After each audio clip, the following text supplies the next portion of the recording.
Bonjour et bienvenue dans cette analyse. Allez, on plonge tout de suite dans le vif du sujet. L'objectif d'aujourd'hui, c'est de créer un véritable tutoriel pour identifier les signes physiques du stress quotidien. On va décortiquer les sources à notre disposition pour lister très exactement les 6 indices clés qui prouvent que le stress modifie, littéralement, notre corps humain. Au programme de ce décryptage, 5 grandes étapes. On va commencer par le rôle du cortisol, puis on parlera de l'épuisement et du blocage métabolique. Ensuite, cap sur la digestion et l'instabilité émotionnelle, suivi de la santé capillaire et cutanée, pour finir en beauté avec une boîte à outils nutritionnelle anti-stress très ciblée. Première étape de notre analyse, le rôle du cortisol. Pour bien comprendre les signes du corps, c'est le point de départ incontournable. Alors la toute première chose à garder en tête, c'est que le cortisol n'est pas l'ennemi. C'est une hormone totalement naturelle, conçue à la base pour gérer les vraies urgences et nous réveiller le matin. En gros, c'est le starter quotidien du corps humain. Le vrai problème, le grain de sable dans l'engrenage, c'est quand son taux reste élevé de manière chronique. C'est là que la machine s'emballe. Et voilà ce qui déclenche direct le premier signe physique de notre liste, cette fameuse fatigue constante. Le mécanisme est fascinant. Le soir, le cortisol est censé redescendre pour laisser la place à la mélatonine, l'hormone du sommeil.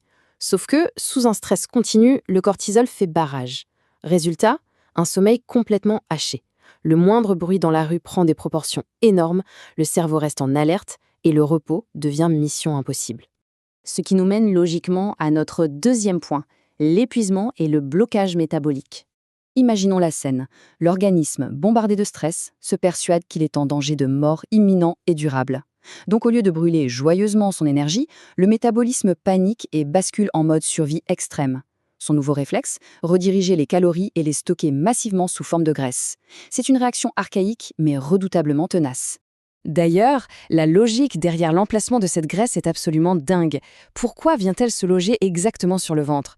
Eh bien, la route entre la réserve de carburant et les organes vitaux, comme le cœur et le foie, doit être aussi courte que possible. La sangle abdominale devient donc la station-service d'urgence du corps. Voilà notre deuxième indice majeur, le fameux ventre à cortisol. Continuons notre exploration. Troisième partie de notre tutoriel, la digestion et l'instabilité émotionnelle. 5 à 7. C'est, en mètres, la longueur vertigineuse de nos intestins. C'est un organe immense, super complexe et surtout très sensible à l'inflammation déclenchée par un excès de cortisol. Et c'est cette inflammation silencieuse qui provoque notre troisième signe d'alerte, l'apparition de troubles digestifs sévères.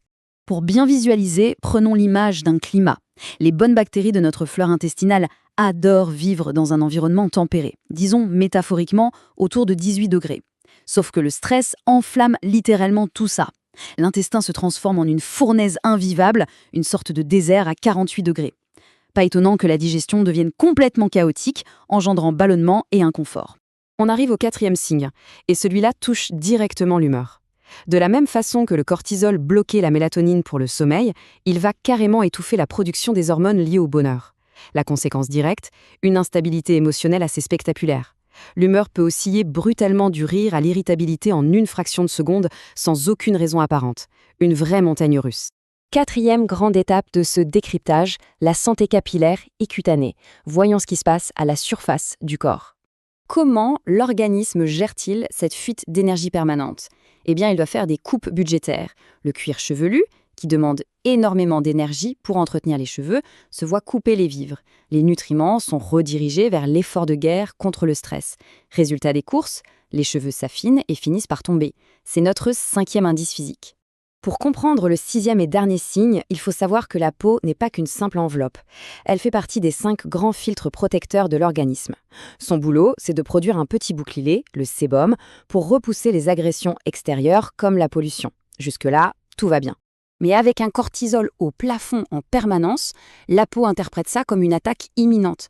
Elle panique complètement et se met à surproduire du sébum de façon excessive. Les pores finissent par s'obstruer sous toute cette matière, la peau ne respire plus, et bon, l'inflammation locale s'installe. C'est l'apparition de l'acné tardive, notre 6e et dernier signe irréfutable. 5e et dernière étape, le menu anti-stress. Car oui, l'analyse montre qu'il existe des solutions très concrètes. Les sources sont formelles. À chaque problème biologique créé par le stress correspond une parade nutritionnelle ciblée. C'est littéralement cartographié sous nos yeux. Face à la fatigue, un dîner léger. Contre la graisse abdominale, des fibres. Pour la digestion, des aliments fermentés. L'humeur, le chocolat noir. Les cheveux, des protéines. Et pour l'acné, cap sur les anti-inflammatoires.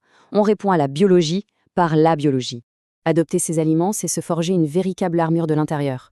Les fibres vont freiner l'absorption calorique. Les aliments fermentés, comme le skyr, ramènent un climat tempéré dans l'intestin, et les oméga-3 calment les rougeurs. C'est tout un écosystème que l'on renforce pour encaisser naturellement les ondes de choc du quotidien. Ce qui amène à une réflexion cruciale pour clore ces tutoriels. Maintenant que les 6 signes physiques sont identifiés, il devient possible de s'attaquer à la racine de l'épuisement, plutôt que d'en camoufler bêtement les symptômes. La question finale est fascinante. Si le corps traite les simples frustrations modernes comme des menaces physiques mortelles, nos habitudes actuelles sont-elles en train de jeter de l'huile sur le feu du stress ou construisent-elles les fondations de notre récupération ? Ça donne sérieusement matière à réfléchir.